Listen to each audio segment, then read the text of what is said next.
दोस्तों, आप सुन रहे हो कहानी कैसा ये इश्क है और मैं हूँ आरजे खुशी। इस कहानी में आगे क्या हुआ, आइए जानते हैं। मिस्टर मयंक, हम उन्हें ले आए हैं। अपनी बात के लिए इनाम मांगते हुए वो लोग कहने लगे। उन्होंने इस लड़की को मयंक के सामने लाकर बिठा दिया। जब मयंक ने ये बात सुनी, उसने खुश होकर अपना सिर उठाया। उसे और कोई बात परेशान नहीं कर रही थी। आगे बढ़ते हुए उसने उस यंग लड़की के बालों को खींचते हुए उसका चेहरा देखने की कोशिश की। वो कंफर्म करना चाहता था कि ये वही लड़की है जिसके लिए वो दिन रात तड़प रहा था। ओह कायरा, क्या हुआ? तुम अगर इतनी एरोगेंट भी हो, तुम आई तो आखिर मेरे ही हाथों में। मयंक की आंखों में खुशी साफ नजर आ रही थी। उसने बहुत पहले ही लोगों को कह दिया था कि कायरा सिर्फ उसकी कंपनी की ही पब्लिसिटी डील साइन कर सकती है। अगर कायरा उसकी नहीं हो सकती तो किसी की भी नहीं। मयंक अपने सामने बैठी उस खूबसूरत लड़की को घूरे जा रहा था। वो कायरा को पसंद भी करता था। पास्ट में उसे कायरा बहुत खूबसूरत लगती थी और तो और उसके एरोगेंट और एटीट्यूड के साथ वो और भी खूबसूरत हो जाती थी। एक आदमी के ईगो को भड़काने के लिए इतना ही काफी है। उसे समझ आया कि वो सिर्फ खूबसूरत ही नहीं थी, बल्कि पास से वो बहुत ज्यादा फ्रेश और प्यारी भी थी। जैसे ही सूरज की किरणें उसके चेहरे पर पड़ती, उसका चेहरा चमक उठता।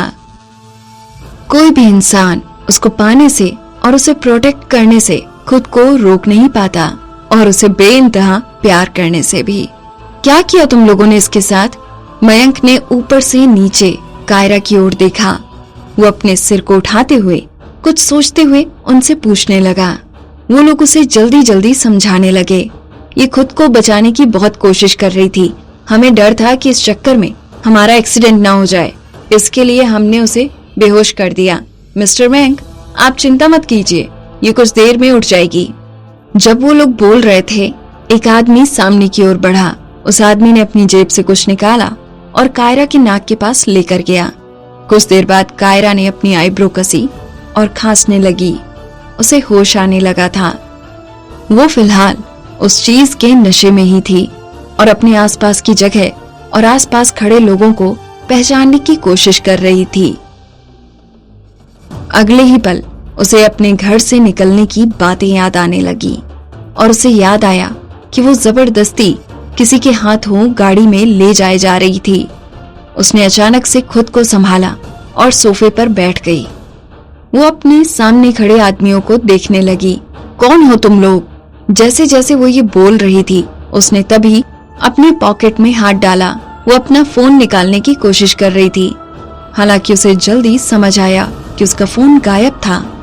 जरूर मिनी वैन में ले जाते समय उन आदमियों से लड़ते वक्त उसका फोन कहीं गिर गया होगा। वो रूम साउंड प्रूफ नजर आ रहा था। अगर वो चिल्लाती फिर भी बाहर उसकी आवाज नहीं सुनाई देती। क्या उसका किडनैप हो गया था? कायरा के चेहरे पर परेशानी साफ नजर आ रही थी, लेकिन उसने जल्दी ही खुद को संभाला। उसने अपना सिर उठाया और अपने सामने खड़े लोगों को घूरने लगी। वो चेहरे उसे बिल्कुल भी जाने पहचाने नहीं लग रहे थे। उसे बस सबके सामने खड़ा हुआ इंसान पहचाना हुआ लग रहा था। उसे लग रहा था कि शायद उसने कहीं तो उस इंसान को देखा है, लेकिन उसे याद नहीं आ रहा था कि आखिर कहाँ। कायरा, चिंता मत करो, तुम्हें कुछ नहीं होगा। मैं तुम्हें जरा भी नुकसान नहीं पहुंचाऊंगा। मैं तो बस तुमसे कुछ बातें करना चाहता हूँ। मैं तुम्हें गारंटी देता हूँ कि अगर तुम मेरे साथ कोऑपरेट करो तो तुम इस जगह से सुरक्षित बाहर निकल पाओगी। मयंक ने जैसे ही ये बात की, उसने वहां खड़े आदमियों को इशारा किया। जल्दी ही एक आदमी अपने हाथ में बॉक्स लिए सामने आया और उसे खोलने लगा। वो बॉक्स पैसों से भरा हुआ था और उस बॉक्स के अंदर एक छोटा सा बल्ब लगा हुआ था, जिससे लाइट की किरणें उन पैसों पर पड़ रही थी। ये तो किसी के भी लालच को जगा देता। मयंक मुस्कुराने लगा जैसे ही उसने कायरा की ओर देखा। जैसे कि उसने कहा, पैसे तो सबको पसंद होते हैं। पिछली बार जब कायरा ने उसे रिजेक्ट किया था, शायद तब कोई गलत फहमी हो गई थी। अब जो उसके सामने पैसों का ढेर लगा हुआ था, क्या वो फिर भी उसे मना करती? मयंक ने एक कॉन्ट्रैक्ट निकाला और उस बॉक्स के ऊपर रख दिया। ये सारा पैसा तुम्हारा हो सकता है अगर तुम इस कॉन्ट्रैक्ट को साइन कर दो तो। कायरा खामोश थे। अगर तुम चाहो तो मैं भी तुम्हारा हो सकता हूँ, मयंक मुस्कुराते हुए बोले जा रहा था। कायरा की ओर बढ़कर वो उसे छूने की कोशिश करने लगा। हालांकि कायरा ने खुद को बचाते हुए उसे धक्का दे दिया। मयंक दूर जाकर गिरा और उसके मुंह से आवाज निकली, आह! मयंक ने कभी सपने में भी नहीं सोचा था कि वो लड़की जो इतनी कमजोर नजर आती है इतनी ज्यादा गुस्सैल और ताकतवर भी हो सकती है। वो कुछ देर के लिए अच्छा क्या हुआ कायरा ने तो उसे धक्का दे दिया। इससे पहले कि वो अपने ख्यालों से बाहर आता, कायरा ने उसे लात मारकर धकेल दिया। वो 2 बार चोट खाने के बाद इतनी ज्यादा दर्द में था कि उसके मुंह से आवाज भी नहीं निकल रही थी। उसका चेहरा लाल पड़ चुका था और वो जमीन पर गिर गया था। वो वहाँ खड़े आदमियों को चिल्लाते हुए कहने लगा, तुम सब लोग खड़े खड़े क्या देख रहे हो? जाओ जल्दी जाकर उसे पकड़ो। कायरा ने अपनी पूरी एनर्जी मयंक को मारने में इस्तेमाल कर ली थी। वो जल्दी ही रेंगते हुए सोफे से उठी। जब उसने देखा कि मयंक अभी भी जमीन पर गिरा हुआ है, वो जल्दी ही प्राइवेट रूम के दरवाजे की ओर भागी। हालांकि जब उसने दरवाजे को खोलने की कोशिश की तो उसने देखा कि दरवाजा लॉक था।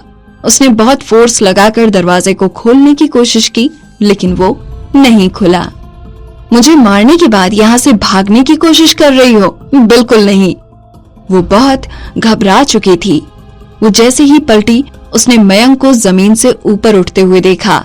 साथ ही साथ वो ये कह भी रहा था। वो कुछ लोग जिनके हाथों पर टैटू बना हुआ था उसकी ओर ही देख रहे थे। न ही वो रूम से निकल सकती थी, न ही अपना मोबाइल ढूंढ सकती थी। कायरा पिंजरे में कैद किसी पंछी की तरह हो गई थी। वो वहां से कहीं नहीं भाग सकती थी। वो इतनी घबराई हुई थी कि वो कांपने लग गई थी। उसकी पूरी बॉडी दीवार से सट गई थी। उसी समय उसके दिमाग में किसी इंसान की तस्वीरें आ रही थी। उसके बचपन से लेकर बड़े होने तक की तस्वीरें, और फिर उसके बड़े होने से लेकर उसके बचपन की तस्वीरें। उसे अब भी याद था कि कैसे उसे अपने घर के आंगन में उसके साथ खेलना अच्छा लगता था। उसके घर के आंगन में बहुत बड़ी बड़ी झाड़ियां थीं, जहां वो लोग लुका छुपी खेलते थे। एक बार कायरा उन झाड़ियों में छुप गई जब उसने देखा कि अंगद उसे ढूंढने आ रहा है। एक बार उसके वहां से चले जाने के बाद वो उसे पीछे से सरप्राइज करना चाहती थी। हालांकि तभी उसे किसी ने पुकारा और वो आगे आए बिना ही पीछे चल दिया। कायरा का रिएक्शन उस समय काफी धीमा था। जब वो अपने ख्यालों से बाहर आई तब वो उसके पीछे भागना चाहती थी, लेकिन तब तक वो उसकी नजरों से गायब हो चुका था और जल्दी जल्दी में उन झाड़ियों से निकलते समय उसे कांटे भी चुभ गए थे। वो जितना उन झाड़ियों से निकलने की कोशिश कर रही थी उतना ही उनमें उलझती जा रही थी। आखिर में वो परेशान होकर उनमें इतना ज्यादा उलझ चुकी थी कि वो खुद को रोने से रोक नहीं पाई। वो अपने घर के पिछले हिस्से में थी जहाँ कोई भी नहीं आता था। वो वहाँ अकेले थी। दर्द और डर के साथ वो इतनी ज्यादा घबरा चुकी थी कि उसके मुंह से एक शब्द भी नहीं निकल पा रहा था। जैसे ही उसे लगने लगा कि अब वो कभी अपने घर नहीं जा पाएगी, उसी समय अचानक से उसके सामने अंगद आ गया। वो उसके बारे में अपने दिल में सोच रही थी और तभी उसके सामने वो आ गया। उस दिन सूरज से आने वाली किरणें उसके चेहरे से टकराकर उसे और भी खूबसूरत बना रही थीं। वो उसे भगवान की तरह नजर आ रहा था।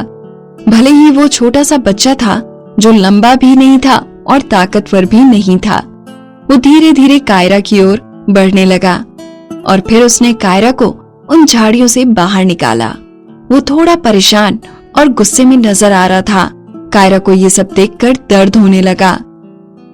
अंगद ने अपने दोनों हाथों से कायरा को गले लगाया और उसे समझाते हुए कहने लगा, कायरा मैं आ गया हूँ, ये सब कुछ खत्म हो गया है, मैं तुम्हारे साथ हूँ।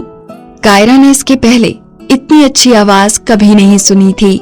सब कुछ खत्म हो चुका है, मैं तुम्हारे साथ हूँ। उसने अपनी पूरी जिंदगी में ऐसी बातें पहले कभी नहीं सुनी थी। अंगद की टी शर्ट को पकड़ते हुए वो जोर जोर से रोने लगी। अंगद क्या आप फ्यूचर में भी मेरे साथ ऐसे ही रहोगे? हाँ, अंगद ने उसके सिर पर थपथपाते हुए उसे समझाते हुए कहा, तुम जब भी किसी मुश्किल में रहोगी मैं हमेशा तुम्हारे साथ रहूंगा। छोटी होने के साथ साथ वो इतनी ज्यादा डरी हुई थी कि वो बहुत जल्दी भूल गई थी कि आखिर क्या हुआ था। हालांकि उसे अंगद की कही हुई बातें अभी भी याद आती थी। वो बचपन की बातें उसके दिमाग में अभी तक जिंदा थी। हालांकि जो इंसान उसके दिल में था वो उसे कभी अपनी जिंदगी में नहीं देखना चाहता था।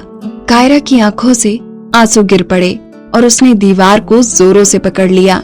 उसने जैसे ही मयंक को अपनी ओर आता हुआ देखा, उसने अपने डर को छुपाने की बहुत कोशिश की और खुद को गिरने से संभालने लगी।